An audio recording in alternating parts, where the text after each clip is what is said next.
నమస్తే, నేను జాకిర్ హుసేన్. ఎక్స్-సీఎం జగన్మోహన్ రెడ్డి గారి అరెస్ట్కి నారా లోకేష్ గారు గ్రీన్ సిగ్నల్ ఇచ్చినట్టు కనిపిస్తోంది. దీని గురించి ఒకసారి క్లుప్తంగా వివరం తీసుకుందాం. ప్రస్తుతం మనతోటి సీనియర్ జర్నలిస్ట్ ఏసరావు గారు ఉన్నారు. వెల్కమ్ చెప్పేద్దాం. Hello sir. హలో, నమస్తే. నారా లోకేష్ గారు చేసిన ఈ కామెంట్స్ని అసలు ఎలా చూడొచ్చు అంటారు? గత కొన్ని రోజుల నుంచి ఎప్పుడైతే మిథున్ రెడ్డి అరెస్ట్ అయ్యారో ఆ రోజు నుంచి జగన్మోహన్ రెడ్డి గారు అరెస్ట్ ఎప్పుడు అనేది తెలుగు ప్రజలు ప్రపంచవ్యాప్తంగా ఎక్కడున్నా కానీ ఏ ఇద్దరు కలిసినా కానీ మాట్లాడుకుంటున్నటువంటి అంశం అది. ఓకే, ఉంటుందా ఉండదా అరెస్టు, ఉంటే ఎప్పుడు ఉంటుంది, ఇదే దీని గురించే మాట్లాడుకుంటున్నారు. సో అది అలాంటి అభిప్రాయాన్ని లేదంటే అలాంటి కన్ఫ్యూజన్ని క్లారిటీ ఇచ్చేందుకు, ఆ కన్ఫ్యూజన్కి క్లారిటీ ఇచ్చేందుకు జర్నలిస్టులు లోకేష్ గారిని అడిగారు. ఓకే, జగన్మోహన్ రెడ్డి గారు అరెస్ట్ ఉంటుందా ఉండదా అని. ఆయన ఏం చెప్పారు? చట్టం తన పని తాను చేసుకోబోతుంది, తప్పు చేసిన వాళ్ళని ఎవరిని వదలం అని చెప్పారు ఆయన. చట్టం తన పని తాను చేసుకోబోతుంది, తప్పు చేసినటువంటి వాళ్ళు అడ్డంగా దొరికినటువంటి వాళ్ళని ఎవరు వదలరు కదా అని అన్నారు. అంటే దాని అర్థం ఏంటి? అరెస్టు ఖచ్చితంగా ఉండే అవకాశం ఉంది అనేటువంటి సెన్స్ అయితే వస్తుందిగా. సో లోకేష్ గారు చెప్పిన దాన్ని బేస్ చేసుకొని జగన్మోహన్ రెడ్డి గారు అరెస్ట్ కాబోతున్నారు అనేటువంటిది బాగా ప్రచారం జరుగుతుంది. సార్, ఒకవేళ దానికి ఆన్సర్ వేరేలా ఇచ్చినట్టయితే ఎట్లా అనిపించేది కాదేమో కదా. ఆన్సర్ వేరేలా ఇచ్చినట్టయితే కనుక అరెస్ట్ ఉండకపోవచ్చు అని చెప్పి అనుకోవచ్చు. కానీ తప్పు చేసినటువంటి వాళ్ళు, చట్టానికి దొరికినటువంటి వాళ్ళు తప్పించుకోలేరు అన్నారు కదా. ఇప్పుడు చట్ట ప్రకారం అన్నీ చేస్తున్నారు కదా. ఇప్పుడు సిట్ ఏం చేస్తుంది? సిట్ ఏమీ తొందరపట్టలేదు. ఈ కేసుకు సంబంధించి సంవత్సరం పైన అయింది. సంవత్సరం నుంచి విచారిస్తుంది. ఎలా విచారిస్తుంది? చాలా సైంటిఫిక్గా విచారిస్తుంది. ఇంతకుముందు ఏ కేసులు కూడా ఇంత పగడ్బందీగా, ఇంత సైంటిఫిక్గా విచారించినటువంటి దాఖలు పెద్దగా లేవు. కానీ ఈసారి సిట్ ఏం చేస్తుంది? అసలు వైఎస్ఆర్ కాంగ్రెస్ పార్టీకి సంబంధించి లిక్కర్ బ్యాచ్ ఊహించినటువంటి విధంగా వాళ్ళు డేటాని రీట్రీట్ చేశారు. డేటాని రీట్రీట్ చేసి ఆధారాల్ని ప్రొడ్యూస్ చేసి ఛార్జ్షీట్ వేశారు కదా. సో అందుకని చాలా సాంకేతికపరమైనటువంటి అంశాల్లోకి లోతుగా వెళ్ళి ఈ కేసును విచారిస్తున్నారు. అందుకే అడ్డంగా దొరికిపోతున్నారు. ఇప్పుడు 11 కోట్లు దొరికినాయి, అది మావి కాదు అని అన్నారు కదా. అది వీళ్ళయ్యే అని చెప్పి చెప్పడానికి భారతీ సిమెంట్స్కి వెళ్ళి అకౌంట్స్ చెక్ చేశారు కదా. అక్కడ మూలాలు దొరికినాయి కదా, అక్కడ క్లూస్ దొరికినాయి కదా. క్లూస్ దొరికినాయి అని చెప్పి పోలీసులు చెప్తున్నారు కదా. అక్కడికి ఎప్పుడైతే వెళ్ళారో గవర్నర్ గారి దగ్గరికి సతీ సమేతంగా వెళ్ళారు కదా. ఆ మరుసటి రోజే కదా వెళ్ళింది. మరి ఇంతకన్నా ఏం కావాలి? అవన్నీ అక్రమ కేసులు అని అంటారు.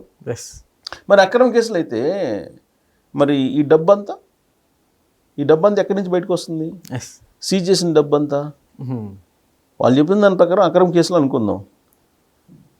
మరి ఈ డబ్బు, మరి ఈ పారిపోవడం దీనికి? ఇప్పుడు ఆడ దుబాయ్లో ఇంకొక డజన్, దాదాపు 10 మంది 11 మంది ఉన్నారు. వాళ్ళు వస్తే అసలు కథ ఉంటుంది. ఇప్పుడు ఆల్రెడీ 12 మంది లోపల ఉన్నారు జైల్లో. ఇంకా మిగతా వాళ్ళని కూడా పట్టుకుంటే అసలు ఎక్కడెక్కడ దాచిపెట్టారో డంపులు అనేది తెలుస్తుంది. ఇప్పుడు వాళ్ళు నిజంగా చేయకపోతే, లేదా ఆ డబ్బులు ఇన్ని రోజుల పాటు ఉంటాయి అసలు. ఇప్పుడు ఆ బాక్సులు తీసుకొచ్చి అక్కడ పెట్టారు. అతను వరుణ్ పురుషోత్తము వచ్చి దుబాయ్ నుంచి అతను పోలీసులు పట్టుకున్నారు. అతను ఇక్కడ ఎయిర్పోర్ట్లోనే పట్టుకొని విచారించగానే అతను చెప్పాడు కదా. అంటే మనీ ఫెడ్లర్స్ని కొంతమందిని పెట్టారు. ఈ మనీ ఫెడ్లర్స్ ఎక్కడెక్కడ డబ్బు పెట్టారని వాళ్ళకి తెలుస్తుందిగా. ఇప్పుడు లేటెస్ట్గా మళ్ళీ ఇంకొక అతను పట్టుకుంటే 5 కోట్లు ఏమో ఉన్నాయని చెప్పి తేలుతుంది కదా. విడతల వారీగా 50 లక్షలు తీసుకొని పోయి 5 కోట్లు ఎక్కడో పెట్టారని చెప్తున్నారు. సో కాబట్టి ఇవన్నీ బయటికి రావాలి. ఇప్పుడు దీంట్లో అవినీతి జరగలేదు అనుకున్నప్పుడు మరి అప్రూవ్గా మారి వాసుదేవరెడ్డి గారు నేను అప్రూవ్గా మారుతారని సుప్రీం కోర్టులో పిటిషన్ వేశారు కదా. ఎవరు వాసుదేవరెడ్డి గారు? AP beverage corporation MD, commissioner అన్నీ ఆయనే కదా.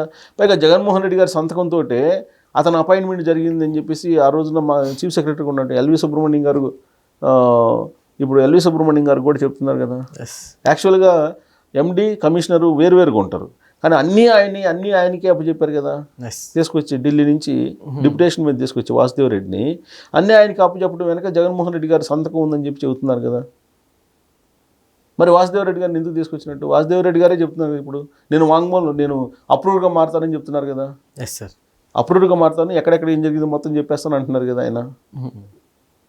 మరి ఏమీ అక్రమాలు జరగకపోతే ఆయన చెప్తాను అంటున్నాడు మరి అప్పుడు. సో కాబట్టి ఇప్పుడు ఏంటంటే ఫైనల్కి వచ్చింది, చట్టం ప్రకారం అన్నీ జరుగుతాయి అని చెప్పి లోకేష్ గారు చెప్పారు. చట్టం తన పని దాన్ని చేసుకోబోతుంది అని చెప్పేసి, అంతే తప్ప చట్టానికి విరుద్ధంగా ఏం చేయలేమని చెప్పి. నిజంగా కూడా ఏం చేయట్లా, చట్టం ప్రకారం కూడా కొన్ని చేయట్లేదు, ఎస్ తాచారం చేస్తున్నారు. ఒకవేళ చేయాలనుకుంటే నిజంగా ఈ పార్టికల్లా చేసేసేవాళ్ళు కదా సార్. అంటే మామూలుగా చంద్రబాబు నాయుడు గారిని అరెస్ట్ చేసినటువంటి తీరులో అరెస్ట్ చేసే పని అయితే ఇప్పటికి ఎప్పుడు అయిపోయింది ఇది. ఎస్ అవును, చంద్రబాబు నాయుడు గారిని అరెస్ట్ చేశారు కదా, దానికి ఏమన్నా చట్ట ప్రకారం చేశారా? 53 రోజులు తీసుకొచ్చి లోపల పెట్టారు కదా, ఛార్జ్ షీట్ వేసారా? పోనీ వేయలేదుగా. లేదు, ఇవాళ కూడా ఛార్జ్ షీట్ వేయలేదుగా.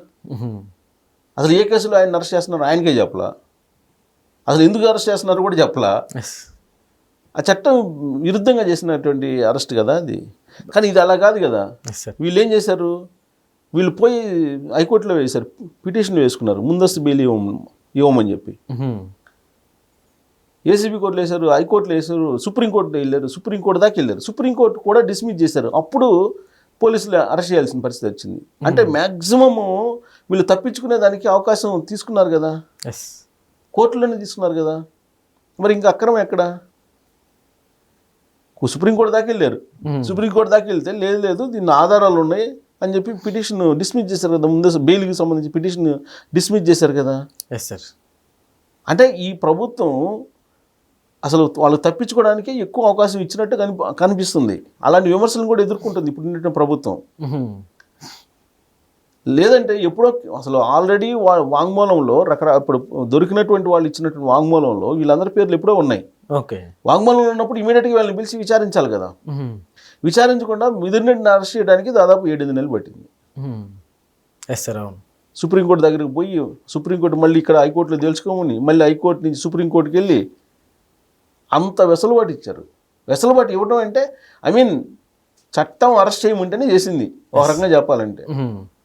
సో కాబట్టి ఇవన్నీ చూసిన తర్వాత ఇప్పుడు లేటెస్ట్ ఏంటి, చెంచల్గూడ జైలు రెడీ అయ్యింది. చెంచల్గూడ జైలుకి జగన్మోహన్ రెడ్డిని తరలించే అవకాశం ఉంది, అక్కడ పెడతారని చెప్పి వినిపిస్తుంది. ఓకే, ఎందుకంటే అది విచిత్రంగా నాకు కూడా అనిపించింది. అది పోస్టులు తిరుగుతున్నాయి సోషల్ మీడియాలో. అక్కడ ఎందుకు? అదే నాకు కూడా డౌట్ వచ్చింది, అక్కడేంటి అసలు అక్కడ కదా రాజమండ్రి సెంట్రల్ జైల్లో కదా పెట్టాల్సింది, లేదంటే అక్కడ ఏదో గుంటూరు జైల్లోనే లేదంటే నెల్లూరు జైల్లోనే ఎక్కడో పెట్టాలి కదా. రాష్ట్రం తెలంగాణలో ఆయన తీసుకొచ్చి ఇక్కడ చెంచల్గూడ జైల్లో పెడతారని చెప్పేసి వీళ్ళు పోస్టులు పెట్టడం ఏంటి అనేది నాకు కూడా ఆలోచన వచ్చింది. చెంచల్గూడ జైల్లో బ్యారక్ని రెడీ చేశారు అంటున్నారు, ఒక బ్యారక్ని రెడీ చేశారు చెంచల్గూడ జైల్లో. అదే సమయంలో లోకేష్ గారు చట్టం తన పని చేసుకోబోతుందని చెప్పేసి ఆయన చెప్పారు. సో ఈ రెండు కోయిన్సైడ్ కాబట్టి జగన్మోహన్ రెడ్డి గారు అరెస్ట్ ఖాయం, చెంచల్గూడ తరలిస్తారు అని చెప్పేసి అంటున్నారు.